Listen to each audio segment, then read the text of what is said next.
Electromagnetic waves. तो electrostatics के बारे में हम पढ़ेंगे, चार्ज एट रेस्ट के बारे में। Charge at rest. मैग्नेटिज्म के बारे में पढ़ेंगे, charge is moving with the constant speed. Charge is moving with constant speed. की पॉइंट में लिखो, याद रहेगा, ठीक है ना। और इलेक्ट्रोमैग्नेटिक वेव में पढ़ेंगे, charge is moving with some acceleration.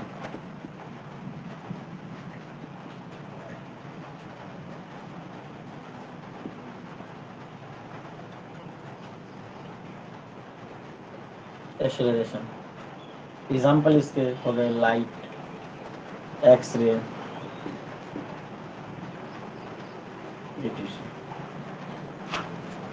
Electromagnetic force किसके अंदर चलता है? वेव के अंदर आ जाएगा।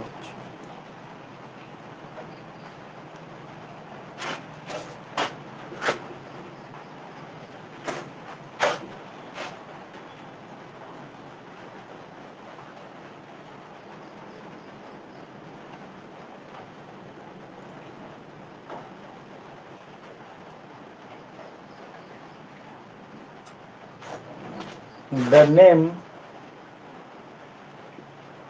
electricity comes from Greek word electron. Spelling अलग होगा, ELEKTRON होगा, इलेक्ट्रॉन, ठीक है। Meaning amber. अब बोलोगे एम्बर क्या होता है? एम्बर एक तरह का मतलब मटेरियल होता है। हाँ, अलॉय कह सकते हैं, मतलब मटेरियल कह सकते हैं। जैसे गोल्ड हो गया, जैसे मतलब गोल्ड तो मेटल हो गया, जैसे नहीं तुम लोग जैसे कोई रिंग वगैरह पहनते हो, कोई एक नॉर्मल से मटेरियल का बना, तो उसी प्रकार का एम्बर नाम का एक मटेरियल होता है, जिनको तुम रब करोगे तो कोई भी चीज को अट्रैक्ट करता है, मतलब उनके अंदर अट्रैक्शन बढ़ जाती है, ठीक है ना। जैसे उसको घसोगे तो लैटिन वर्ड है तुम्हारा इलेक्ट्रॉन, इलेक्ट्रॉन जिसका मतलब होता है एम्बर। तो इसी के बारे में बोला कि वहीं से जो इलेक्ट्रिसिटी मतलब वाला कॉन्सेप्ट है वो वहीं से है। पहली बार उसी पे मतलब रिसर्च किया गया था, उसको घसा था, फिर देखा था कि वो चीजों को अट्रैक्ट कर रहा है, ठीक है। पढ़ाया हुआ है स्कूल में ये चैप्टर, है ना? नहीं सर, स्टार्टिंग में वहाँ क्लास में था वाला, तो वो गर्मी की वजह से बंद कर दिया। लिख लिया था ना आशीष? सर आप मैं फोटो लेके जाऊँगा, बाद में आपको सेंड कर दूँगा। नहीं, लिखते जाओ ना, लिखते फोटो लगेगा क्या? फिर घर पे भी तो लिखना ही पड़ेगा ना। Okay sir. अच्छा, मैं नहीं, मतलब उनको भेजने के लिए। किनको? मतलब लास्ट जो ग्रुप में भेजने के लिए। अच्छा, इसकी बात कर रहा हूँ। तुम लेकिन लिखते जाना। हाँ, मैं तो लिख लूँगा। Charge is moving with constant speed.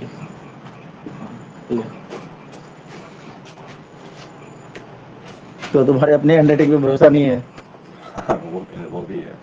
और आपने तो और भी बड़ा कर लिखा नहीं सर, मेरे छोटे छोटे तो अच्छे से समझ आएगा इनको। नहीं तो छोड़ो, वो क्या मतलब आशीष को बोल देता हूँ, आशीष के लिए आसान होगा। रुको रुको, छोड़ो। सर सोचा उनका नेटवर्क खराब होगा तो आशीष क्या करेगा, स्क्रीनशॉट ले लेगा। स्क्रीनशॉट क्लियर नहीं हुआ, सोच रहा था। अच्छा, वो भी हो सकता है। आशीष क्लियर दिख रहा है क्या बोर्ड? Yes sir. हाँ, तो ये स्क्रीनशॉट ले लो। ऐसे जितना भी मैं बोलूंगा मतलब मिटाने जाऊंगा उससे पहले स्क्रीनशॉट लेके ग्रुप में मतलब सारे स्क्रीनशॉट ले लो और बाद में एक साथ सेंड कर देना। इसको फोटो क्लिक कर लो, क्योंकि कुछ बच्चे नहीं आए हैं। हो गया ना?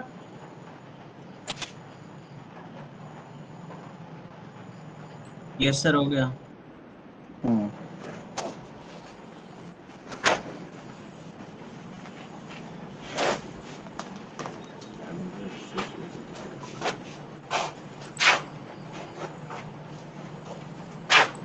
Next point, the property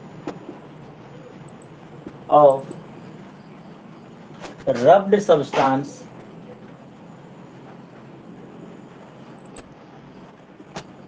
due to which they attract light object is called electricity. Rubbed substance, जिस सब्सटेंस को हम रगड़ते हैं, ठीक है, तो उनके वजह से जो उसमें अट्रैक्ट करने की टेंडेंसी आ जाती है, उसी प्रॉपर्टी को बोलते हैं इलेक्ट्रिसिटी। उस प्रॉपर्टी को क्या बोलते हैं? इलेक्ट्रिसिटी। तो मतलब तुम टॉपिक भी बना सकते हो, नहीं तो यहाँ पे अंडरलाइन कर दोगे तो चलेगा, ठीक है ना। टॉपिक छोटे छोटे बनाओगे तो पूरा कॉपी ही भर जाएगा, इतने सारे टॉपिक है 12 में, हर जगह पे नए नए टर्म डेफिनेशन आते जाएंगे, ठीक है ना। अब एक फ्रैक्शनल और स्टैटिक इलेक्ट्रिसिटी, ये क्या होता है, ठीक है। तो इसको लिखो, the electricity developed bye rubbing और फ्रिक्शन। जब हम किसी चीज को रगड़ते हैं, रब करते हैं, या फिर कोई फ्रिक्शन होता है, तो इनके कारण जो इलेक्ट्रिसिटी डेवलप्ड होता है, ठीक है, उसको बोलते हैं फ्रैक्शनल फ्रिक्शनल और स्टैटिक इलेक्ट्रिसिटी, ठीक है।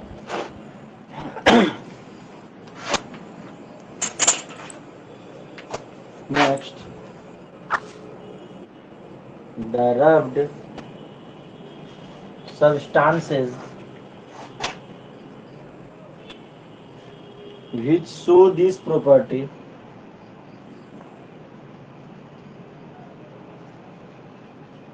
of attraction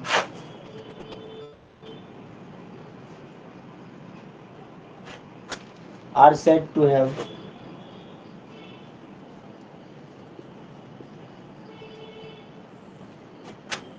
become electrified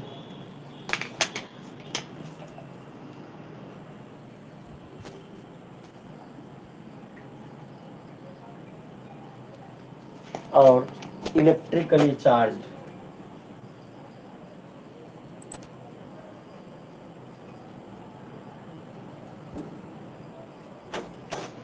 तुम्हारा जो कॉपी क्यों मांगे पता है? उस कॉपी में बाद के चैप्टर की कोई टेंशन नहीं, शुरू के जो 2 चैप्टर है ना, उसको दोनों बुक से कंबाइन करके लिखा गया है, ढूंढ ढूंढ के। तो उतना मेहनत फिर से करना पड़ेगा ना, मतलब मटेरियल को बढ़िया बनाया गया है। तो वो बच्चों को डायरेक्ट परोस देंगे, 2 बुक दिखाएंगे नहीं कि कहाँ से लिया गया, उसको दिखाना ही नहीं।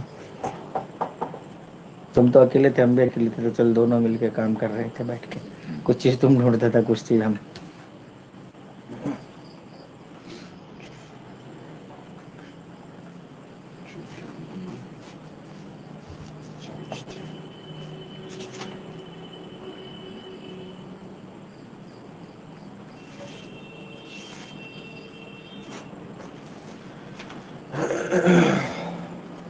हाँ तो आशीष, एक बार इसको ध्यान से देखिए। हमने बोला कि कोई भी सब्सटेंस को जब हम रब्ड करते हैं तो वो अट्रैक्ट करता है लाइट ऑब्जेक्ट को, मतलब वो अपने से हल्के वाले ऑब्जेक्ट को, ठीक है। तो उसके इस प्रॉपर्टी को ही बोलते हैं इलेक्ट्रिसिटी। क्या बोलते हैं? उस प्रॉपर्टी को जो रब्ड करते हैं तो उसके बाद वो हल्के वाले ऑब्जेक्ट को अट्रैक्ट करता है, तो उस प्रॉपर्टी को बोलते हैं इलेक्ट्रिसिटी, ठीक है।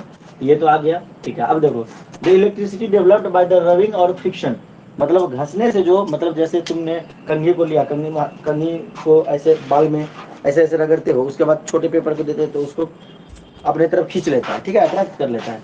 तो electricity developed by the rubbing और friction is called the frictional और स्टैटिक इलेक्ट्रिसिटी, ठीक है। ये हो गया दूसरा डिफिनेशन, फ्रिक्शनल और स्टैटिक इलेक्ट्रिसिटी का। ये हो गया इलेक्ट्रिसिटी का डिफिनेशन। अब देखो, the rubbed substance which show this property, जिस सब्सटेंस को हम रब करते हैं जो इस तरह का प्रॉपर्टी को शो करता है, प्रॉपर्टी ऑफ अट्रैक्शन को, are said to have become electrified. उस सब्सटेंस को क्या बोलेंगे? इलेक्ट्रीफाइड। और उसको दूसरे बोलेंगे इलेक्ट्रिकली चार्ज, इलेक्ट्रीफाइड या फिर इलेक्ट्रिकली चार्ज। जैसे रगड़ दिए, इसके अंदर ये प्रॉपर्टी आ गया कि ये पेपर को खींच लेगा, मतलब ये इलेक्ट्रीफाइड हो गया। क्या हो गया? इलेक्ट्रीफाइड हो गया, इलेक्ट्रिकली चार्ज हो गया। कोई दिक्कत? इसका स्क्रीनशॉट ले लो। यहाँ पे अंदर एक जेमस्टोन है, यहाँ पे अंदर एक पत्थर है, तो सब्सटेंस ही बने भी। मैंने क्या बोला? मुझे लगा था एम्बर है। नहीं नहीं, वो ब्रास के बारे में सोच रहा था। हाँ हाँ, नहीं नहीं, ऐसा नहीं है। एम्बर में तो लाल होता है ना sir. Amber is not actually gemstone, ये कि देखो ना लिखा है amber is not actually gemstone, ये लिखा है amber is considered a gem because it glow and the glistens when polished, जब उसको हम पॉलिश करते हैं तब जाके ये ग्लो करता है। तो यहाँ पे देखो तुमने जो देखा ये लिखा है कि देखो ढंग से पढ़ो। हाँ, मुझे पढ़ा नहीं था। ठीक है, तुमने उसको उल्टा पढ़ लिया। हाँ, मैंने बस फर्स्ट लाइन पढ़ा था, इस कंसीडर्ड जेम। हम शर्मा जी से देखते हैं कुछ बातें पढ़ के, एनसीईआरटी में तो बहुते बकवास किया हुआ है। सर आपके पास वो पीडीएफ है क्या? आपने वो मतलब अपलोड नहीं किया ना सर? अपलोड कौन नहीं किया सा? ना वो फिजिक्स का चैप्टर 1 का? है मेरे पास। आपने अभी तक अपलोड नहीं किया ना सर? अपलोड नहीं, आज कर दूंगा। सर्च करके देखता हूँ। मिल भी सकता है। 104 पेज नंबर। अब सुनो, अब जो बात मैं बोलूंगा उसको ध्यान से सुनना है, क्योंकि हर बात लिखना नहीं है, ठीक है ना। आशीष उसको ध्यान से सुनना, मैं बैठ जाता हूँ, ठीक है, बस मेरी आवाज जाएंगे तुम्हारे तक।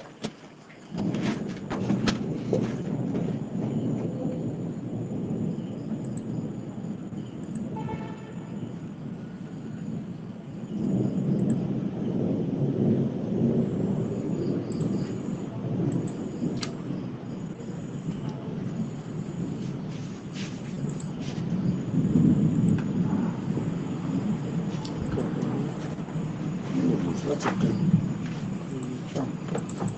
एक second, electric field and potential.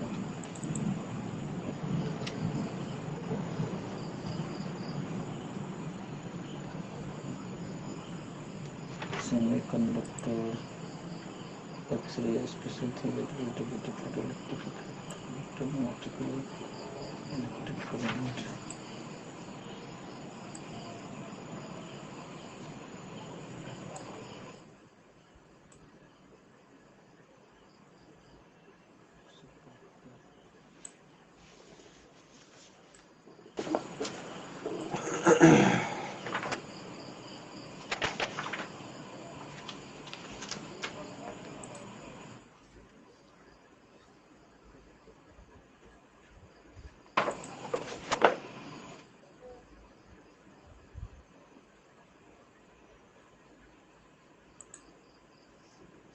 देखो, अब पहला टॉपिक इस बुक से मैं पढ़ रहा हूँ, थोड़ा सा देखो कुछ काम का आ जाए कि व्हाट इज इलेक्ट्रिक चार्ज। तो लिखा है कि matter is made of the certain elementary particle which is advancement in the technology. We have discovered 100 of the elementary particle, many of them are rare and no concern to us in the present course.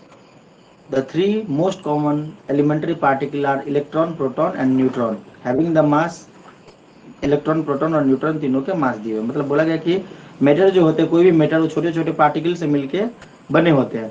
तो ऐसे बहुत सारे matter मिले हैं, ठीक है, 100 से मतलब करीब 100 एलिमेंट्री पार्टिकल है, लेकिन जो उनमें से सबसे जो मतलब मोस्ट इंपॉर्टेंट है, बाकी जो एलिमेंट्री पार्टिकल है वो रेयर है, उनका कोई कॉमन कंसर्न नहीं है, ठीक है ना।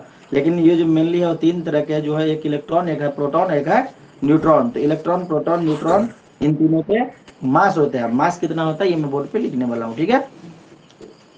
अभी ये मैं बोल नहीं रहा हूँ, तीनों के मास, मतलब ये चीज हमें याद रखना है, बाकी जो है वो कहानी है, ठीक है ना। तो इसमें से हमें याद क्या रखना है, mass of electron, mass of proton, mass of neutron. Because of their masses these particles attract each other by the gravitational force, thus an electron attract another electron placed 1 centimeter away with a gravitational force F is equal to gm1 m2 by r square। बोला गया कि जो दो electron है एक दूसरे को, मतलब अगर 1 सेंटीमीटर के भी दूर पे रखे तो भी वो अट्रैक्ट करेगा, और उसमें जो फोर्स लगेगा वो लगेगा जी, मतलब जो तुम्हारा ग्रेविटेशनल फोर्स है वो into m1 m2 divided by r square. R square जो होगा इन दोनों के बीच का डिस्टेंस होगा। उसके बाद बात किया है काइंड्स ऑफ चार्ज के बारे में। तो पहले इन मास वगैरह के बारे में लिख लो, जितना हमने पढ़ा उसको पहले लिखते भी जाते हैं।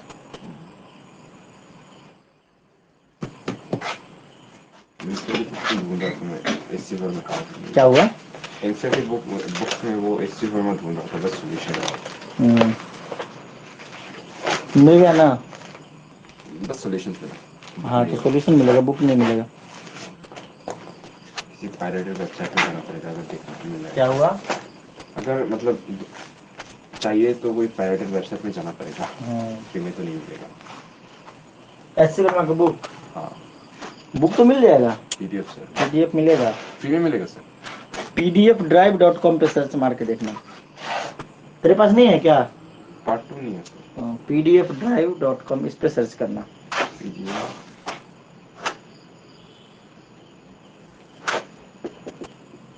Smallest unit of charge is electron. देखो प्रोटॉन जो होता है ना वो इलेक्ट्रॉन से बहुत बड़ा होता है, उनके मास भी ज्यादा होते हैं, ठीक है ना। मास ऑफ इलेक्ट्रॉन होता है 9.1 इंटू 10⁻³ kg, और मास ऑफ प्रोटॉन जो होता है वो होता है 1.6 इंटू 10⁻27 kg, ठीक है। तो सबसे हल्का में अगर बात किया जाए सबसे छोटा में तो इलेक्ट्रॉन ही है, ठीक है। तो smallest unit of charge is electron, ठीक है। और इसका जो चार्ज होता है, इलेक्ट्रॉन का जो चार्ज होता है, नोट डाल दिया पहले ही, ठीक है, वो होता है 1.6 इंटू 10⁻⁻19 कूलम, ठीक है। ये होता है इसका इलेक्ट्रॉन का माइनस होता है यहाँ पे, ठीक है। इलेक्ट्रॉन का माइनस होता है, प्रोटॉन का प्लस होता है, मतलब दो तरह के चार्ज एग्जिस्ट करते हैं, ठीक है। किसी भी मतलब जहाँ पे भी चार्ज होता है, कोई भी एटम होता है, उनमें दो तरह के चार्ज एग्जिस्ट करते हैं, इलेक्ट्रॉन और प्रोटॉन, मतलब दो तरह के फंडामेंटल पार्टिकल पाए थे, इलेक्ट्रॉन और प्रोटॉन, जिसमें से इलेक्ट्रॉन का जो है वो माइनस वाला होता है, -1.6 इंटू 10⁻⁻19 कूलम, और प्रोटॉन जो होता है वो यूनिपॉजिटिवली चार्ज पार्टिकल होता है, जिसका जो चार्ज होता है +1.6 इंटू 10⁻⁻19 कूलम। अगर मैं मास की बात करूँ तो मास ऑफ इलेक्ट्रॉन जो होता है, ई माइनस का मतलब इलेक्ट्रॉन समझ में, ठीक है। ये होता है 9.1 इंटू 10⁻31 kg, ठीक है। इतना ही है ना, 9.1 और भी ज्यादा है, 9.10940 इंटू 10⁻31, परंतु हमने एक ही डिजिट लिया, ठीक है। और मास ऑफ जो प्रोटॉन है, क्या हुआ आशीष, कुछ बोल रहा है क्या आशीष? कोई आया है क्या? अच्छा कौशल आया है, बहुत साल पहले था वो। बहुत पहले आया है। मास ऑफ इलेक्ट्रॉन को एमई भी बहुत जगह पे, जैसे एचसी वर्मा ने इसको क्या लिख रखा है, एमई लिख रखा है, ठीक है, एमई लिख रखा है, तो यही हुआ mass of electron. Mass of proton इसको एमपी लिख रखा है, मास ऑफ प्रोटॉन, तो ये कितना होता है 1.6 इंटू 10⁻⁻27 kg।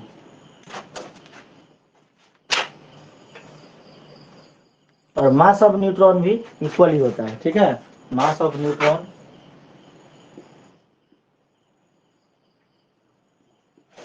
mn ये होता है, ये भी उतना ही होता है 1.6 इंटू 10⁻⁻27 kg। मतलब mass of proton neutron same होता है, इलेक्ट्रॉन का मास क्या होता है उससे कम होता है, -31 -27, मतलब नीचे में 31 जीरो है 1 पे, यहाँ पे नीचे में 27 जीरो है, तो कौन सा, ये छोटा हुआ ना, ये बड़ा हुआ ना, ठीक है ना। मैं यही कहना चाह रहा था, तो प्रोटॉन जो होते हैं कितना हैवियर होता होगा इलेक्ट्रॉन से, इलेक्ट्रॉन कितना लाइटर होता होगा प्रोटॉन से, तो बहुत ज्यादा, एक अप्रॉक्स 1800 टाइम्स, ठीक है। यहाँ पे एक लाइन तुम लिख सकते हो, proton is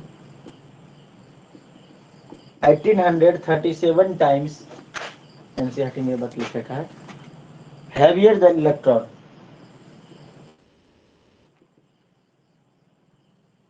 heavier than electron.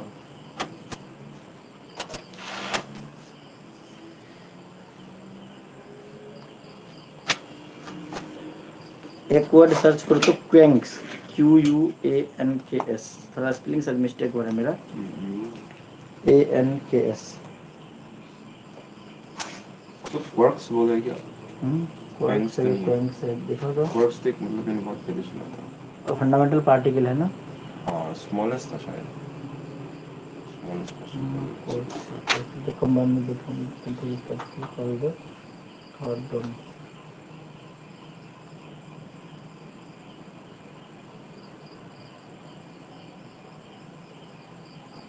इस पे अभी काम चल ही रहा है, ठीक है ना। What is the quark is an atom, the building block of the proton and neutron. Quarks are the gluons are the bundles of neutron and the building block of the nucleon.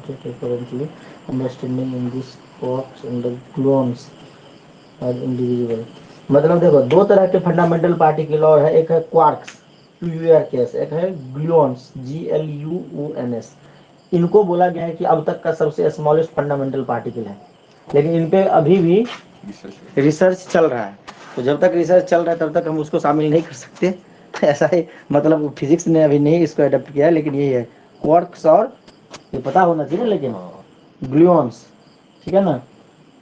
क्या था spelling? QUARKS ना, QUARKS, quarks and GLUONES, gluons, ठीक है। Quarks and gluons ये दोनों fundamental particle है। अब ये बोलोगे कि सर कितना छोटा है, तो इलेक्ट्रॉन जो होता है ना, इलेक्ट्रॉन के 1/3 छोटा है, मतलब जितना छोटा इलेक्ट्रॉन है उनका 1/3, मतलब और सोच लो कि इनका 1/3 छोटा, तो ये कितना छोटा होगा, ठीक है।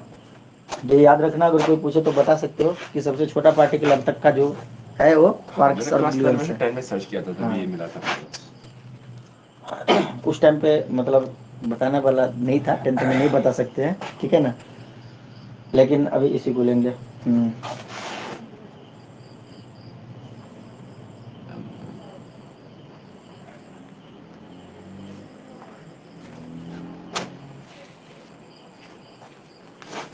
ऐसा यूनिट ऑफ चार्ज क्या होगा? कूलॉम्ब। ये भी लिख लो, नोट कहीं दूसरा दो। SI unit of charge is coulomb, COULOMB। Coulomb का स्पेलिंग बार बार हर कोई गलत लिख देते हैं, COULOMB, ठीक है, जिसको हम C से डिनोट करते हैं। ऐसा यूनिट इसका ये होता है।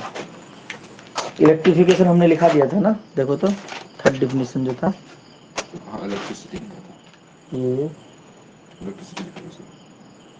प्रॉपर्टी ऑफ नहीं, ये भी बस इलेक्ट्रिकली चार्ज था, इलेक्ट्रिकली चार्ज, और ये था फ्रिक्शनल इलेक्ट्रिसिटी, और ये था तुम्हारा इलेक्ट्रिसिटी। हाँ चलो ठीक है।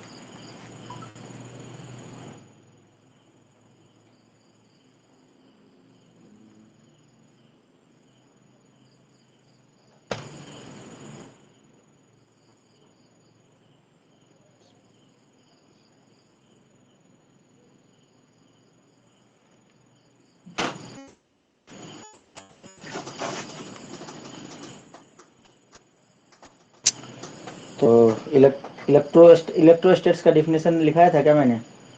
ये छूट गया था ना एक, बस हमने इलेक्ट्रोमैग्नेटिज्म लिखा के, मतलब फर्स्ट में हमने बोला था कि इलेक्ट्रिक चार्ज के बारे में हम स्टडी करते हैं। इलेक्ट्रोस्टैटिक्स में हम उस चीज़ के बारे में स्टडी करते हैं जो चार्ज रेस्ट में हो।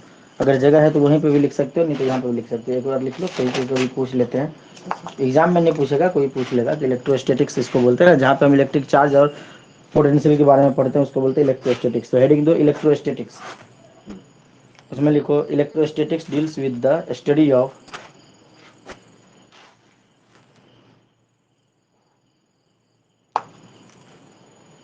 वैसे तुम ये बना के भी लिख सकते थे, परंतु फिर भी लिखा दे रहा हूँ। Electrostatics deals with the study of forces, fields. Sir इसका भी स्क्रीनशॉट लेना है क्या? इसका हाँ ले लोगे तो अच्छा रहेगा ना, ये भी भेज देना, तो लोग भी लिख लेंगे। इसको बोल रहा हूँ तो बोल के दे देंगे। हो गया, बोर्ड पे उसका स्क्रीनशॉट ले यस लो सर, और हो गया। बाकी चीज कॉपी से भेज देना, कोई दिक्कत नहीं है। Electrostatics deals with the study of force, fields, study of force, forces लिखो, forces. Electrostatics deals with the study of forces, fields and potentials arising from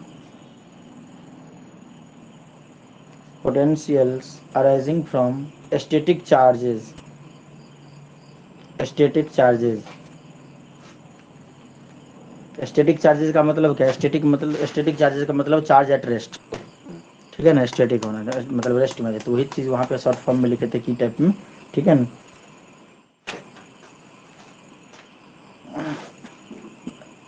और लिखो there are two kinds of charge, next line में लिखो there are two kinds of charge.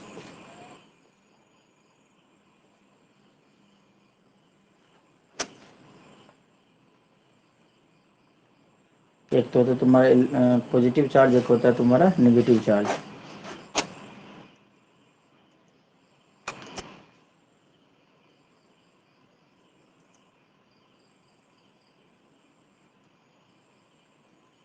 Neutral और कुछ नहीं कहते हैं, मतलब वो तो न्यूट्रल चार्जलेस होता है, हाँ वो तो चार्ज उसको नाम नहीं दे सकते ना.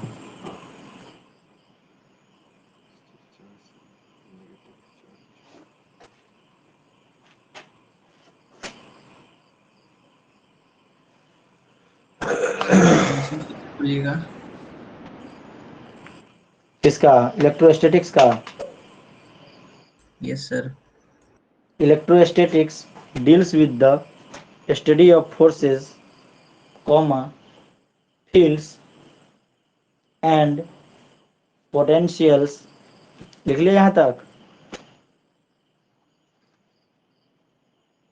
Electrostatics deals study with of the क्या? study of forces, forces, forces, comma, fields, fields, fields and potential, potentials, potentials arising from static charges. हो गया? Yes sir.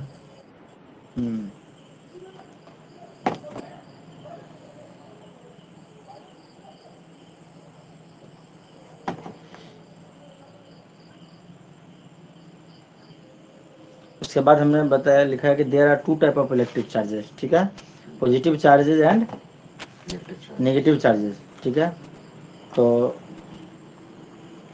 सबसे पहला बात उठता है कि चार्जेस क्या होता है. चार्जेस, चार्जेस के बारे में नहीं लिखे ना, तो फुल स्टॉप लगा तो लगा दिए. हाँ, उसके बाद मतलब स्टार डाल के, मतलब स्टार पॉइंट में लिखो. स्टार पॉइंट में लिखो, electric charges is a fundamental property of matter. लिख दूं बोर्ड पे या सुन के लिख लोगे आशीष? सुन के लिख लेंगे. हाँ लिखो, स्टार डाल के लिखो. Electric charges is a fundamental property of matter which is responsible. अगर मैं फास्ट हो जाऊं तो आशीष बोल के मुझे रोक लेना, ठीक है? कौशल तुम भी. Electric charges is a fundamental property of a matter which is responsible for electric forces between the bodies. Electric charge जो होता है मैटर का एक प्रॉपर्टी होता है जो रिस्पॉन्सिबल होता है दो बॉडीज के बीच लगने वाले इलेक्ट्रिक फोर्स के लिए. ठीक है, full stop. between bodies. Between the bodies. Between the bodies.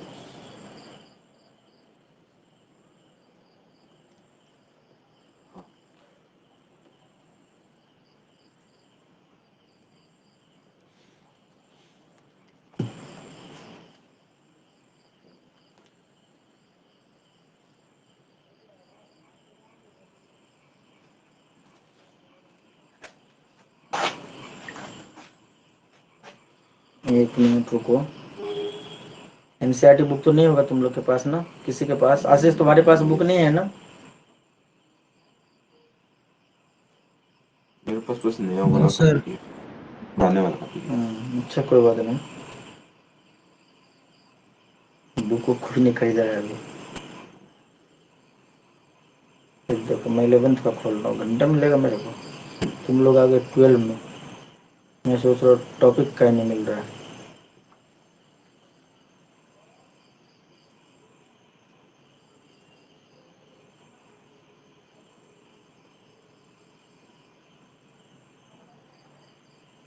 देखो यहाँ पे एनसीईआरटी बुक के मैं कुछ लाइंस तुम्हें पढ़ के समझा रहा हूँ, तुम खुद से भी समझ सकते हो, पर तुम्हारे पास बुक तो है नहीं.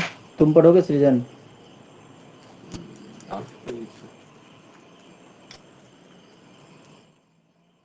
All of us have a experience of seeing a spark or the hearing a crackle when we take off a synthetic cloth or the sweater, particularly in the dry weather.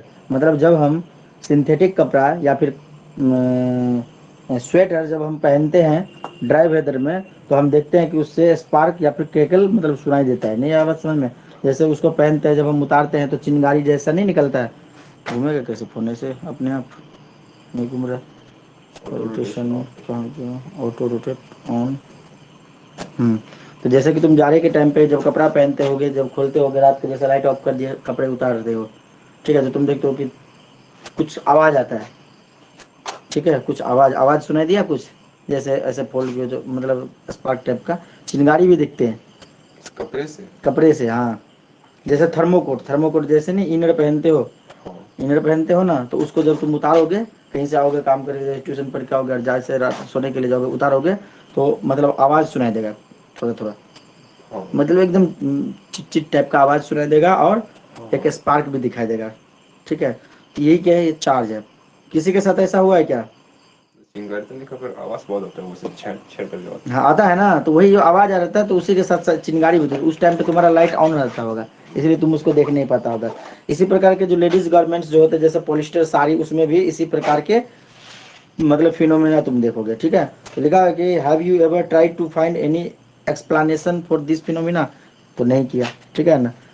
Another common example of the electric discharge is the lightning that we see in the sky during the thunder storm. जब बादल टकराते हैं तब उस time पे जो तुम देखते हो चमकता है, तो वो भी तुम्हारा चार्ज ही है, ठीक है। We also experience a sensation of an electric shock either while the opening the door of a car or holding the iron bar for a bus after sliding from our seat. जब हम अपने seat वगैरह को slide करते हैं, या फिर जब कार के डोर वोर को मतलब ये करते हैं, तो उस टाइम पे भी हमें ये कुछ स्पार्क्स देखने को मिलते हैं। The reason for this experience is discharge of electric charges throughout a body which are accumulated due to the rubbing of the insulating surfaces. तो ये जो मतलब डिस्चार्ज जो होता है इलेक्ट्रिक चार्ज का हमारे बॉडी से, वो किसके द्वारा होता है? जो दो इंसुलेटिंग सरफेस टकराते हैं ना एक दूसरे से, उसके वजह से, ठीक है। You might have also hear this is due to the generation of the electricity. This is the precisely the topic we are going to discuss in the next chapter means. चलो अब इलेक्ट्रोस्टैटिक्स की बात करें, ठीक है। अब तुम्हारा electric charge हमने लिखा दिया। हाँ, ये चीज मैं ढूंढ रहा था, यही डायग्राम ढूंढ रहा था। देखो इसमें बोला गया, इसको सुनो, लिखाएंगे नहीं।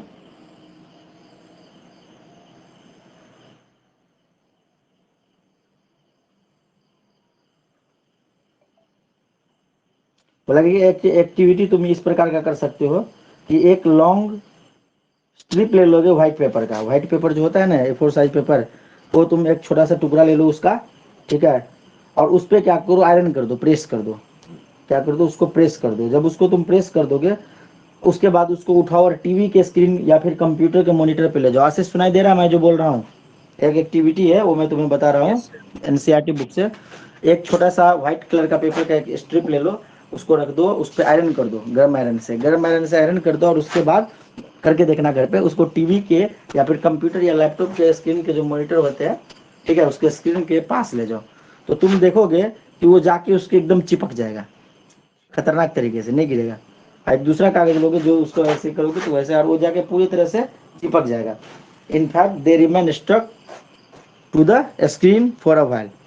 It was observed that of the two glass rod rubbed with the wool or a silk cloth. अब बोला गया कि दो आप क्या करिए, ग्लास का रोड ले लीजिए, ग्लास रोड 1, ग्लास रोड 2, और दोनों को क्या करिए, ग्लास रोड समझ गए, जैसे ये देखो, ये है ग्लास रोड 1, ये है ग्लास रोड 2, शीशे का रोड है, उसको क्या किया तुमने, सिल्क क्लॉथ से दोनों को रगड़ दिया, अच्छे से साफ कर दिया।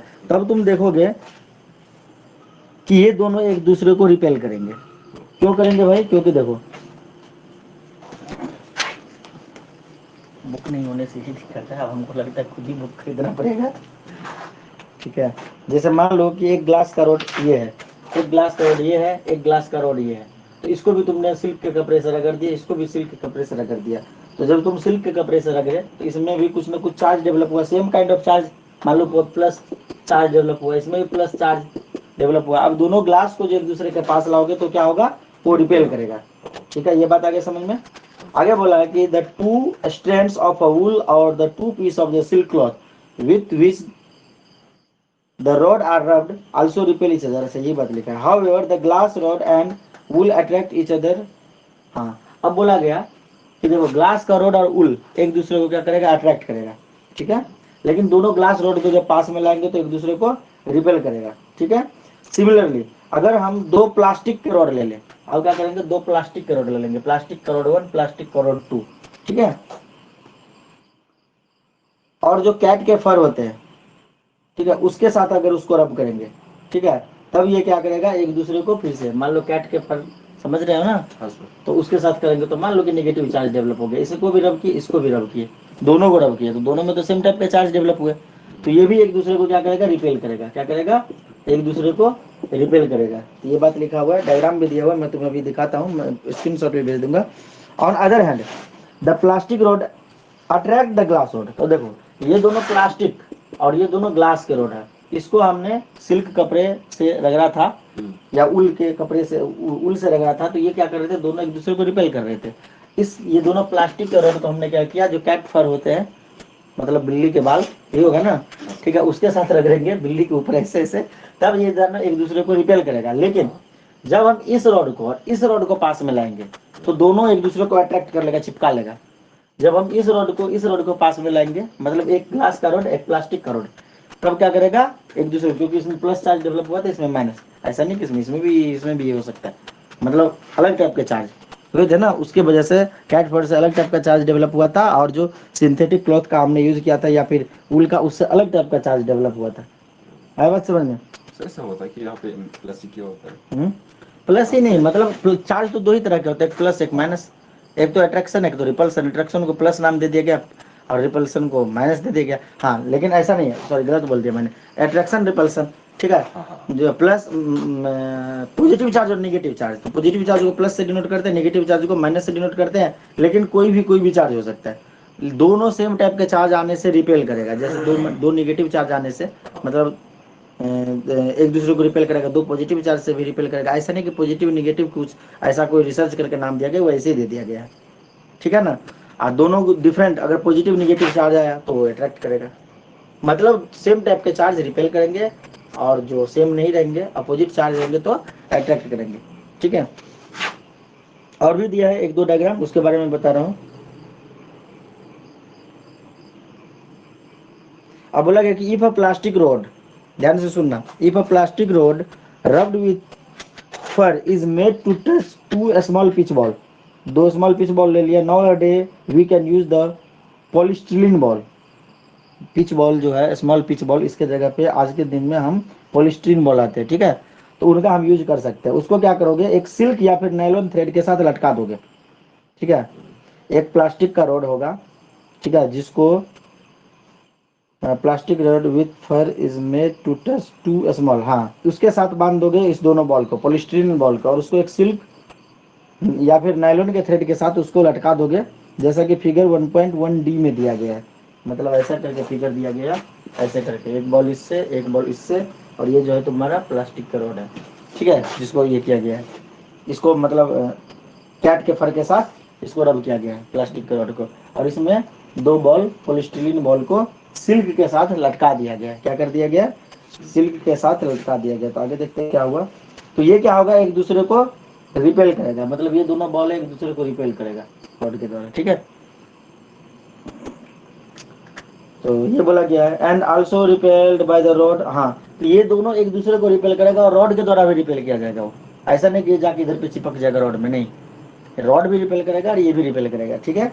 तो ये सब मतलब इसलिए दिया गया कि तुम इसको, ये नॉर्मल से एक्सपेरिमेंट है, तुम इसको कर पाओगे और तुम कुछ ऑब्जर्व कर पाओगे, देख पाओगे कि यार ऐसा क्यों हो रहा है, इस पर सोच पाओगे, ठीक है ना। आगे लिखा है कि a similar effect is to be found if the pith ball are touched with a glass rod rubbed with the silk. बोला कि यही सेम तरीके का, यहाँ पे देखो, प्लास्टिक के रोड को हमने क्या किया था, बिल्ली के बाल से रगड़ दिया था। अब क्या करेंगे, ग्लास का रोड ले लिया, किस चीज का, ग्लास का रोड, और सिल्क के मतलब सिल्क जो कपड़ा था ना, उससे रगड़ दिया था, और उसमें पॉलिस्टीरीन बॉल को फिर से बांध दिया। तो सेम कंडीशन बोल रहे यहाँ पे भी हो गई, ये बॉल इधर जाएंगे, ये बॉल इधर जाएंगे, और ये इधर से भी रिपेल करेगा, इधर से भी, ठीक है। तो जैसा कि देखा गया फिगर नंबर 1.1E में।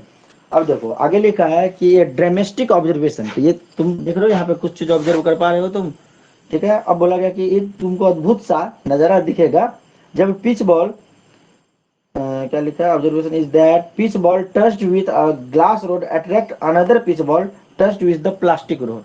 बोला गया कि एक बॉल को तुम ग्लास रोड के साथ बांध दो, ठीक है, और एक बॉल को प्लास्टिक रोड के साथ बांध दो, ठीक है, तब जो होगा ये दोनों एक दूसरे को अट्रैक्ट कर लेगा, है ना अद्भुत। हाँ मतलब इस वाले डायग्राम में हमने प्लास्टिक का रॉड लिया जिसको बिल्ली के बाल के साथ रगड़ दिया और सिल्क के धागे से दो पिच्ड बॉल को पॉलिस्टीरीन बॉल को बांध दिया, तो हमने पाया कि ये बॉल इधर भाग रही है, ये बॉल इधर भाग रहा है, और ये इससे भी ऐसा इसके पास भी ले जा रही है तो इसको भी रिपेल कर दे रहा है।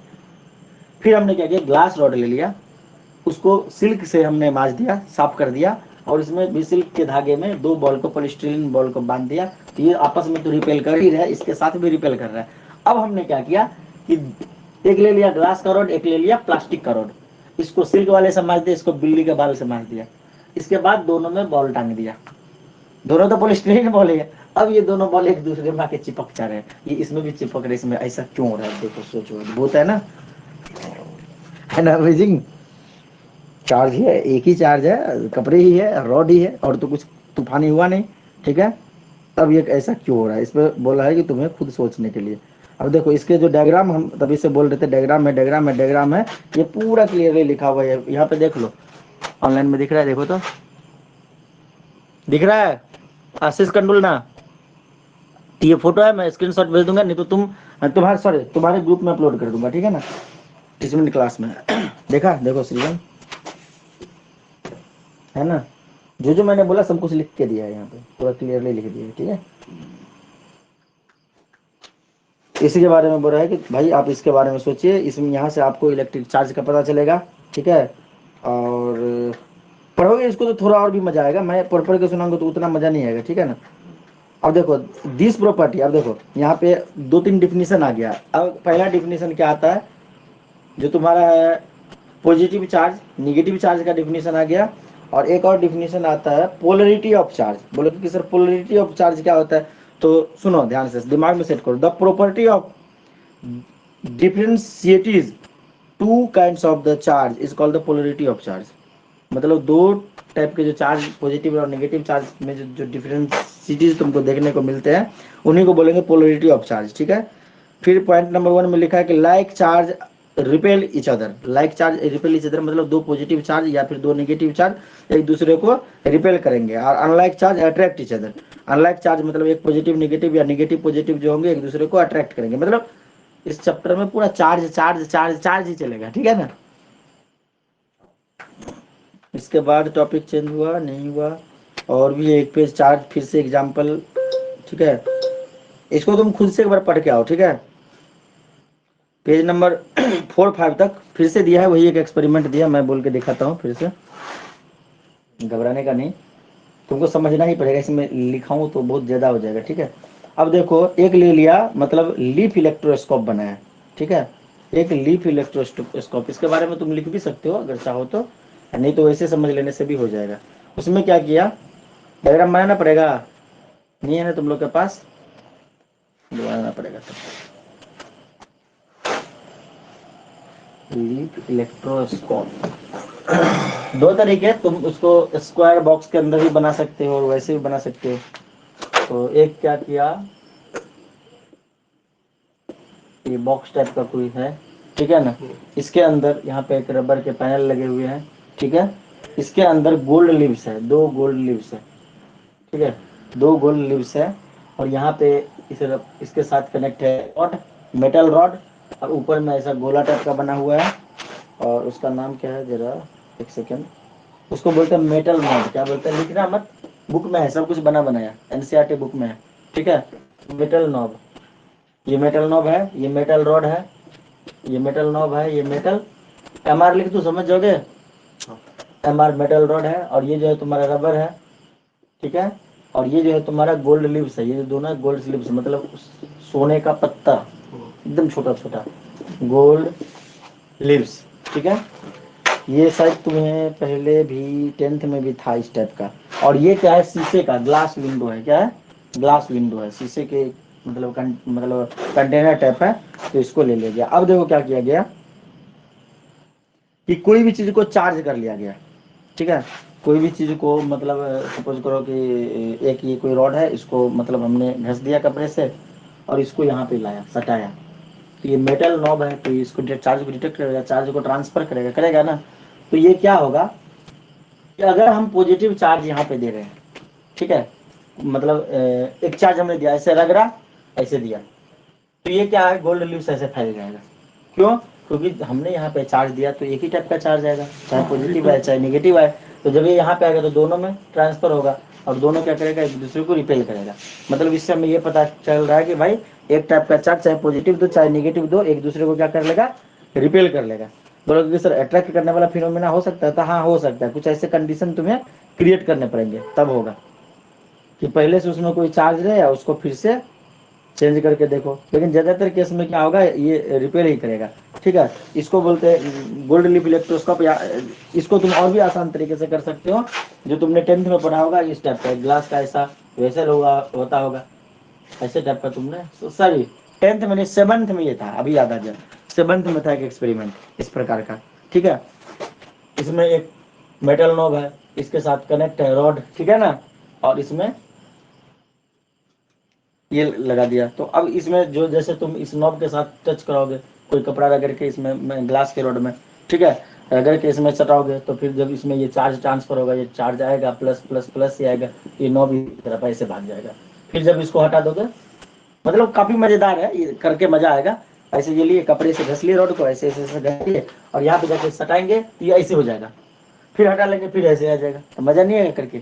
बस वही एक्सपेरिमेंट करने के लिए बोल रहा है, ऐसा नहीं है कुछ यहाँ पे होने वाला। ठीक है, तो डिफरेंट डिफरेंट मतलब मटेरियल से, जैसे प्लास्टिक रॉड को तुम बिल्ली के बाल से रगड़ के करोगे कैट फर के साथ, तो भी होगा। ठीक है ना, तो ये जस्ट एक एक्सपेरिमेंट है जिनपे काफी 1-2 पेज तुम्हारा एनसीईआरटी ने भर रखा है, ये देखो।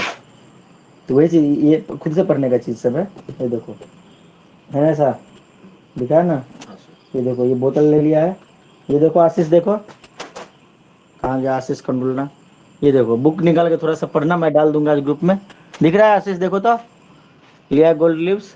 ठीक है, दूसरे तरीके से भी करके ये देखो, बोतल के अंदर भी करके दिखाया, लिखा है कि electroscope the gold leaf electroscope, और दूसरा में लिखा है कि systematics of the simple electroscope. ये सिंपल बोतल वाला है सिंपल, और यह गोल्ड लीफ, मतलब दोनों का नाम अलग अलग दे दिया, पर दोनों सेम चीज के बारे में बता रहा है। Student can make a simple electroscope as shown in the figure 1.2b, मतलब तुम खुद से इसको बना सकते हो। तो बेसिकली यहाँ पे भी चार्ज के बारे में बात किया। हाँ, अब बात किया कंडक्टर एंड इंसुलेटर। मुश्किल नहीं है कुछ भी, तुम्हारा अजीब टाइप का इसमें नहीं है अब तक, सृजन घबराओ मत। अभी तक हमने कुछ भी नहीं पढ़ा। क्या पढ़ा? कुछ भी नहीं पढ़ा। हम बस चार्ज के बारे में पढ़ रहे हैं, 4-5 डिफिनेशन पढ़ा, ठीक है, mass of electron proton, charge of electron proton, ये सब पढ़ा। इसके बाद हमने इलेक्ट्रोस्कोप, गोल्ड लीफ इलेक्ट्रोस्कोप के बारे में पढ़ा, 2 टाइप का, एक तो ऐसा वाला, एक होता है सिंपल वाला। तो सिंपल वाला आप खुद से भी बना सकते हैं, ये वाला बनाने में थोड़ा सा मुश्किल है। इसमें क्या, बोतल के अंदर ही घुसा देंगे डायरेक्ट, ये समझे। अब बोलोगे कि सर बोतल के ही अंदर क्यों घुसाएंगे? बिना घुसाए भी तो हो सकता है, बिना घुसाए काम नहीं करेगा। पता है क्यों? क्योंकि हवा भी तो चलेगा, उस लिप्स को डिस्टर्ब भी तो कर देगा। ये ऐसे लाइन नहीं है, ये लिप्स है, ये पत्ता है, गोल्ड का पत्ता है, एकदम पतला। गोल्ड का ही क्यों लिए, दूसरे मेटल का क्यों नहीं लिए पूछो? क्योंकि गोल्ड जो होता है वो सबसे ज्यादा उसके सीट बनाए जा सकते हैं पतले से, उसकी मेलेबिलिटी और डक्टिलिटी दोनों ही बहुत ज्यादा होता है। ठीक है, उसके बहुत पतले वायर भी खींचे जा सकते हैं, ज्वेलरी वगैरह में देखते हो, और उसके बहुत पतले सीट भी बनाए जा सकते हैं। दूसरा मेटल के इतना पतला नहीं बनेगा। थीन गोल्ड लिप, और जो अल्फा पार्टिकल्स रदरफोर्ड ने जो बम्बार्ड कराया था, वो भी उसी पे कराया था, क्योंकि उससे पतला और कुछ नहीं हो सकता। सोने के पत्ते से पतला कुछ नहीं हो सकता। ठीक है, तो इसलिए वही लिया। ये हवा जो चलेगा, मान लो बाहर में ये बोतल हटा दी तो हवा के कारण अपने आप हिलेगा डुलेगा, तो तुम बोलोगे हवा से हिल रहा है, बोतल के अंदर डाले हवा हुआ कुछ नहीं, और मजा करेंगे। ये देखो, बच्चे को दिखाओगे, देखो जादू दिखा, तो ऐसे होता, ऐसे हो गया, ये देखो हटाऊंगा तो ऐसे हो जाएगा, मजेदार है ना। तो ये सब चीज चलता रहेगा, कुछ नहीं है। चार्ज चार्ज चार्ज, इस चैप्टर से मेनली तुमको पूछा जाएगा, कूलम्ब्स लॉ पूछा जाएगा 4 नंबर का। ठीक है, और भी कुछ है, न्यूमेरिकल्स वगैरह ये सब पूछ जाएगा। किसमें? इसमें डेरिवेशन, हाँ कूलम्ब्स लॉ में डेरिवेशन नहीं है। हाँ है, छोटा सा है, वो तो याद ही होगा, GMM/r² नहीं भी बोल रहा था मैं, 1/4πε Q1 Q2 बार, उसका ये बहुत मतलब आसान है। हाँ, ये वही जो थोड़ी देर पहले मैं बोल रहा था, आसान है, ज़्यादा मुश्किल नहीं है, ठीक है ना। उसके बाद है कि सुनो ध्यान से, classification of the material on the basis of the movement of charge. Charge जो मूवमेंट करेगा, देखो सिंपल सी बात है, 11 में तुम जैसे तैसे पढ़ के निकालो, 12 में तुम ज्यादा चीज दिमाग में रखोगे तब तुम लिख पाओगे, नहीं तो नहीं लिख पाओगे। वैसे जो बोलोगे कि रट्टा मार लेंगे, ये कर लेंगे, पॉसिबल नहीं है। अभी वो तो चार्ज के बारे में हम इतनी सारी बातें बताई, ये सब लिखा हुआ है, तुम कहीं पे भी इंटरनेट पे नोट्स ढूंढोगे या फिर कोई हैंड रिटन नोट्स ढूंढोगे या किसी भी टीचर का देखोगे, तो ये जितना भी बात बताया कि इसको बिल्ली के बाल से रगड़ो, इसको ये करो, इसको ये करो, सब कुछ लिखा दूं, मैं भी लिखा दूं तो कितना 4 पेज नहीं भर गया होता। एनसीईआरटी में देखा ना 5 पेज में, पेज नंबर 5 तक हम गए कि नहीं। अभी देखो ये बुक है ना तुम्हारा, ये इतना सब लिख के ये सब बकवास चीजें क्या करेंगे, देखो पेज नंबर 5 पे है, देखो। लेकिन अभी तक टॉपिक क्या है, 1.3 चल रहा है, अब है conductor and insulator. Conductor insulator तुमको पहले से ही आता है, इसको क्या लिखोगे, लिख नहीं पाओगे, बना के खुद से नहीं लिख पाओगे। हाँ तो बोलोगे कि सर हम जो जानते क्या वही नहीं, वही नहीं लिखेंगे, यहाँ पे चार्ज के टर्म में बात करेंगे। वहाँ पे जानते थे कि जिससे करंट पास हो, हीट पास करे, वो कंडक्टर है, जिससे ना करे वो इंसुलेटर है, वैसा पढ़े थे ना। यहाँ पे चार्ज के टर्म में बात करेंगे, ठीक है। तो देखो जितने भी मेटल्स होते हैं या फिर जितने भी इलेक्ट्रोलाइट होते हैं या फिर जितने भी ह्यूमन बॉडी होते हैं, सब क्या करते हैं, चार्ज को कंडक्ट करते हैं, तो इसलिए वो कंडक्टर है। यहाँ पे चार्ज के टर्म में लिखेंगे, हीट फिट ये सब नहीं, चार्ज को कंडक्ट करते हैं, ठीक है। अब दूसरा जो होता है तुम्हारा इंसुलेटर, ठीक है। इंसुलेटर क्या होता है, जो अलाउ नहीं करे, नहीं पर अभी अब यहाँ पे डाई इलेक्ट्रिक स्ट्रेंथ से चलेगा। बोलो कि डाई इलेक्ट्रिक स्ट्रेंथ क्या होता है, तो जैसे मैं बोला पूछता ये डाई इलेक्ट्रिक स्ट्रेंथ, तो उसको मतलब ये नहीं बोलेंगे कि जिससे हीट या फिर ये पास ना हो, तो सही है, वो तो बचपन में पढ़े थे। तो जब बचपन में इतना पढ़ ही लेते तो अभी भी वही पढ़ेंगे, तो फिर अभी पढ़ के क्या फायदा। तो बोला dielectric strength. Dielectric strength की अगर मैं बात करूँ तो फॉर एग्जाम्पल कि हमने बोला कि सृजन तू चल मेरे साथ, ठीक है, सृजन तू चल मेरे साथ एक जगह पे जाना है, ठीक है। तो तुम्हारा इच्छा नहीं है जाने की और तुम्हारे क्लास वाले बच्चे की भी इच्छा नहीं है, फिर भी मैं तेरे को जबरदस्ती घसीट के ले जा रहा हूँ, तो वो लोग भी घिस रहे तुझे कि नहीं हम तो नहीं जाने देंगे, सृजन को नहीं जाने देंगे, मैं तो लेके जाऊंगा। तो कब तक मैं इस चीज को झेल पाऊंगी, जब तक कि सामने वाला हमारे बराबर तक का फोर्स लगा रहा है। अगर उधर से 3-4 आशीष आ गया, ग्रेस आ गया, सब लोग इच्छुक सब ने मिलकर खींच दिया, तो फिर तो हम अकेले ले देकर गिर जाएंगे। 2-3 को तो मैं अकेला देख लूंगा, सबको तो नहीं। ये हो गया तुम्हारा डाइलेक्ट्रिक स्ट्रेंथ। क्या हो गया, डाइलेक्ट्रिक स्ट्रेंथ मतलब कितना ज्यादा। जैसे मान लो आप इसको इलेक्ट्रॉन के टर्म में समझते हैं, मान लो कि पॉजिटिव चार्ज है, ठीक है, और एक इलेक्ट्रॉन है जो इसके मतलब ये न्यूक्लियस है, इलेक्ट्रॉन इधर पे रिवॉल्व कर रहा है, ठीक है। ये इलेक्ट्रॉन है, ये इसके चारों तरफ रिवॉल्व कर रहा है, आराम से सेटल है, इसका चल रहा है, ठीक है। अब यहाँ पे ये स्टेबल है अपने आप में, ठीक है। तो अगर कोई +1 चार्ज आता है, +1 चार्ज आता है यहाँ पे, तो कोई इसको अफेक्ट नहीं पड़ेगा। +2 चार्ज आता है तो भी शायद इफेक्ट ना पड़े, +3 आता है, +4 आता है, +8 आता है, तो एक समय आएगा जब ये इधर से इधर उछल के आ जाएगा, अपने स्टेट को छोड़ देगा। नहीं छोड़ेगा, बोलेगा कि चल भाई तू बाहर में। अब तू क्यों ये नहीं आना चाह रहा था, क्योंकि उसको पॉजिटिव चार्ज प्रोटॉन उसको अपनी तरफ खींच के रखा था, मतलब बॉन्डिंग के थ्रू रखा था। लेकिन एक समय आएगा जब ये कमजोर पड़ जाएगा और ये इधर आ जाएगा। जैसे तुमने पेपर को छोटे छोटे टुकड़े कर दिए, सारे को एक साथ चिपका कर दिए, सब एक साथ चिपके हुए, दूसरा मेटल लेके जा रहे हैं, कुछ नहीं हो रहा है। कंघी को ऐसे ऐसे रगड़ लिए, वहां पे पास में लेकर उसको खींच लिया अपनी तरफ। नहीं समझे, मतलब इसमें जो चार्ज था जो डेवलप, चाहे वो पॉजिटिव चार्ज रहे चाहे वो नेगेटिव चार्ज रहे, नहीं समझे, कोई भी चार्ज इसमें जो डेवलप था उसके उसमें जो चार्ज था उसके अपोजिट वाला चार्ज था, नहीं समझे। जैसे इसको हमने रख रहा तो इसमें कौन सा चार्ज है, पॉजिटिव नेगेटिव कहाँ दिख रहा है, कुछ भी नहीं दिख रहा है, बस ये चार्ज है। तो इसमें जिस टाइप का चार्ज है, आप यहाँ पे जो हमने छोटे छोटे पेपर को रखा है, तो इसमें जिस टाइप का चार्ज है वो दोनों अलग अलग है, ठीक है। और इस क्योंकि अगर सेम टाइप का होता है, अच्छा एक काम और कर लेते हैं, इन दोनों को हमने रगड़ लिया अपने सर पे, दोनों को ऐसे ऐसे रगड़ लिया, ऐसे ऐसे, ठीक है। अब दोनों में सेम टाइप का चार्ज आ गया, क्योंकि इससे बाहर से लग रहा है। अब ये क्या करेगा, दोनों को खींच लेगा अपनी तरफ। मतलब ऐसा रखोगे तो तुम्हें ऐसा फील होगा, वो तो डिपेंड करता है कि अगर मोटा मोटा कंघी ले लोगे तो कैसे होगा, मतलब वो डिपेंड करता है कि कितना चार्ज है। अगर ज्यादा चार्ज है तो ठप से खींच लेगा, कम चार्ज है तो ऐसा फील होगा कि ये इधर की तरफ जा रहा है। हाँ सॉरी, रिपेल करेगा। अगर ज्यादा है तो ये करेगा। एक को हमने इधर से लगा, एक को इस कपड़े से रगड़ लिया, तब क्या करेगा, ऐसा फील होगा कि बात समझ ना मैं कहना क्या चाह रहा हूँ। तो ये जो चार्ज हुआ है वो इसके साथ उसमें अपोजिट इसके अगेंस्ट वाला चार्ज है, तभी तो ये पेपर जाके इसमें चिपक रहा है। ठीक है, ये बात बताओ। तो बात कर रहे थे यहाँ पे डाइलेक्ट्रिक स्ट्रेंथ, तो प्लास्टिक, रबर, वुड, इन सब का डाइलेक्ट्रिक स्ट्रेंथ बहुत ही क्या होता है, कम होता है या ज्यादा होता है? गुड इंसुलेटर होते हैं ये। क्यों? क्योंकि इसका डाइलेक्ट्रिक स्ट्रेंथ ज्यादा होता है, कम होता है। हाँ कम होता है। ठीक है, कम होता है ना, तब ना। बाकी अगर ज्यादा वाला आ जाए तो ये भी कंडक्टर की तरह काम करना स्टार्ट कर दे। एक समय होता है, उसकी भी एक मर्यादा होती है, फिर वो खराब हो जाएगा, जल जाएगा, कुछ हो जाएगा, फिर उसके बाद काम करना स्टार्ट कर देगा। ठीक है ना।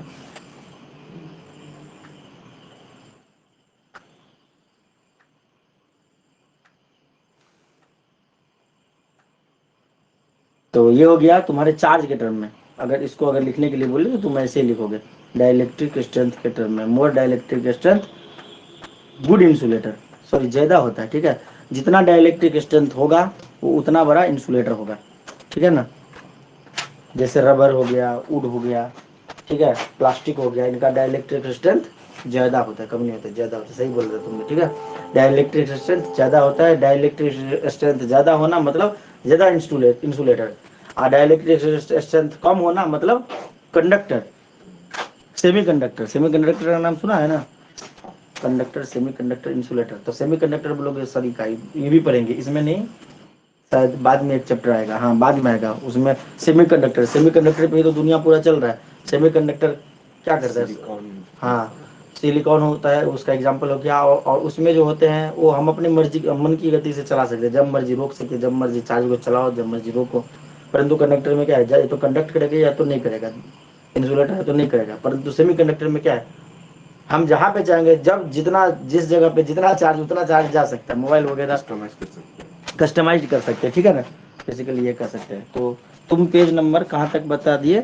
एनसीईआरटी आज जाके पढ़ना, एकदम पढ़ना। मैं डालूंगा अभी जाके घर पे, मैं डालूंगा, और तुमको पढ़ना ही, नहीं पढ़ोगे तो फिर दिक्कत हो जाएगा। पेज नंबर 5 तक पढ़ना। ठीक है, इसमें कुछ ये सीखने का नहीं, सीखने के लिए याद उतना ही करना जितना हमने लिखा है। 2 डिफिनेशन और है, एक है पॉजिटिव चार्ज, एक है नेगेटिव चार्ज। ठीक है, तो वो भी तो तुम जैसे सुनो मैं बोल रहा हूँ, लिख पाओगे खुद से तो ठीक है, नहीं तो अगले दिन मैं लिखा दूंगा। Any object loses its electron then they get a positive charge. अगर कोई भी ऑब्जेक्ट होता है अपना इलेक्ट्रॉन को लॉस करता है तो सर उसको ये क्या बोल हम रहे हो? बोलेंगे पॉजिटिव चार्ज। क्या हुआ बेटे? सर ये मतलब नेक्स्ट स्टार पॉइंट है? नहीं, मैं बोल के तुम्हें सुना रहा हूँ। ठीक है ना, अभी लिख नहीं रहे हैं। ठीक है, यस मैं सर। तुम्हें समझा रहा हूँ। मैंने ये बोला कि अगर तुम लिखना चाहो तो अगली क्लास में मैं लिखा दूंगा, अभी सुन लो। ठीक है ना। Yes sir. If any object loses its electrons then they get a positive charge। अब कोई भी ऑब्जेक्ट अपना इलेक्ट्रॉन को लॉस कर सकता है तो उसमें पॉजिटिव चार्ज आ जाता है, जिसको हम प्लस क्यू से डिनोट करते हैं। ठीक है, पॉजिटिव चार्ज को कैसे डिनोट करेंगे? Plus Q. If any object gain electron from another object, कोई भी ऑब्जेक्ट जो है वो इलेक्ट्रॉन गेन करता है किसी दूसरे ऑब्जेक्ट के साथ, तब हम उसको बोलेंगे निगेटिव चार्ज, और उसको हम डिनोट करेंगे माइनस क्यू के साथ। है ना, एकदम आसान। ठीक है, the charge were named as a positive and the negative by the American scientist। अब छावी देखो, बेंजामिन फ्रैंकलिन। बेंजामिन फ्रैंकलिन ने नाम दिया उसको पॉजिटिव और नेगेटिव चार्ज, ऐसा कोई लॉजिक नहीं था उसका। ठीक है ना। If an object possesses an electric charge it is said to be electrified or charged। ये तो मैंने लिखाया था ना, when it has the no charge it is said to be neutral। अगर कोई चार्ज नहीं होगा तो उसको न्यूट्रल बोलेंगे। तो कहने का मतलब ये हुआ कि अगर कोई ऑब्जेक्ट, एकदम दिमाग में सेट करो, अपने इलेक्ट्रॉन को लॉस कर दे तो हम उसको पॉजिटिव चार्ज बोलेंगे और उसको प्लस क्यू के साथ डिनोट करेंगे। ठीक है, प्लस क्यू के साथ डिनोट करेंगे। अगर कोई भी ऑब्जेक्ट दूसरे ऑब्जेक्ट से इलेक्ट्रॉन को गेन करता है तब उसको हम नेगेटिव चार्ज बोलेंगे और उसको माइनस क्यू से डिनोट करेंगे। कोई दिक्कत? अगर कोई चार्ज लेना देना नहीं होगा तो उसको न्यूट्रल बोलेंगे। ठीक है, अगला टॉपिक है बेसिक प्रॉपर्टी ऑफ चार्ज। अब हुआ मतलब एक थोड़ा ठीक ठाक टॉपिक बोलते हैं ना कि अब स्टार्ट हो जाना। अब तक जो था बचपन वाला चल रहा था, इसमें कुछ खास नहीं था। लिखना चाहो तो लिख लो पॉजिटिव नेगेटिव चार्ज। स्टार डालो, हेडिंग मत डालो, स्टार डालो बस। अच्छा, ये रग रहे जो कपड़ा उपड़ा से रग रहे वो सब भी लिखोगे क्या? नहीं ना, ये सब आएगा भी नहीं एग्जाम में। ठीक है ना, स्टार डालो, लिखो। एक ही पढ़ने में दोनों लिखा देते हैं। इफ एनी ऑब्जेक्ट, लिखो क्या नाम है आशीष, अब लिखो। If any object loses its electron, if any object loses its electron then they get a positive charge। If any object loses its electron, then they get a positive charge. Full stop. It is denoted by ये देखो यहाँ पे लिख दिया plus Q sign full stop.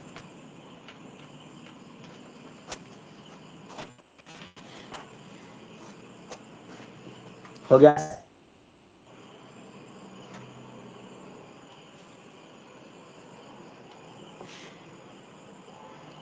कौशल लिख लिया। आगे लिखो।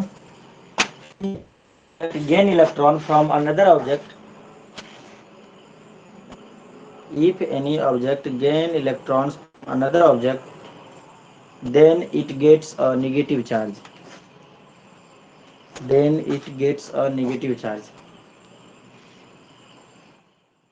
And it is denoted by minus q sign. यहाँ पर हमने लिखा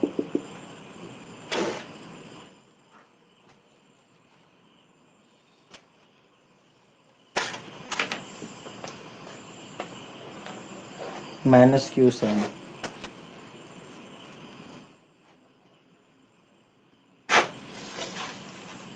The charge were named as a positive and a negative.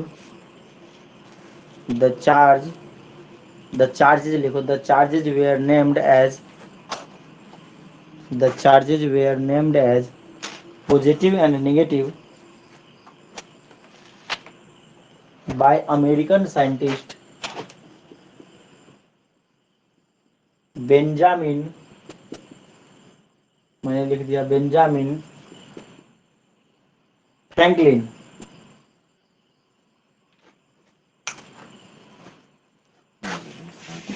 Full stop.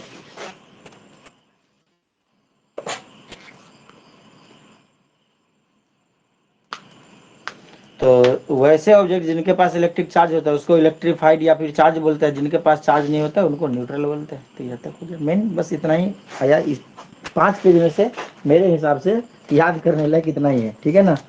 बाकी चीज समझने के लिए तो तुम समझना। और हाँ, अगर तुमको कुछ उसमें अच्छा दिख जाए, मतलब जो काम का होता है ना कि खुद से भी पॉइंट्स निकाल लेते ढूंढ के, तो उसको तुम अपने स्टार डाल के अपने कॉपी में नोट लिख लेना, ठीक है। जो तुम्हारा मेनली स्टार्ट होगा ये चार्ज क्वांटिटाइज, और भी 2-3 टॉपिक है। फ्रैक्शनल इलेक्ट्रिसिटी इंडक्शन, हाँ कूलम्स लॉ से तुम्हारा मेन टॉपिक स्टार्ट हो जाएगा, ठीक है। अगले दिन हम पढ़ेंगे बेसिक प्रॉपर्टी ऑफ चार्ज। अब उसमें मैं थोड़ा सा हिंट दे देता हूँ कि क्या क्या पढ़ेंगे। प्रॉपर्टी के अंदर अट्रैक्शन एंड रिपल्सन के बारे में पढ़ेंगे, इलेक्ट्रिक इंडक्शन के बारे में पढ़ेंगे, चार्ज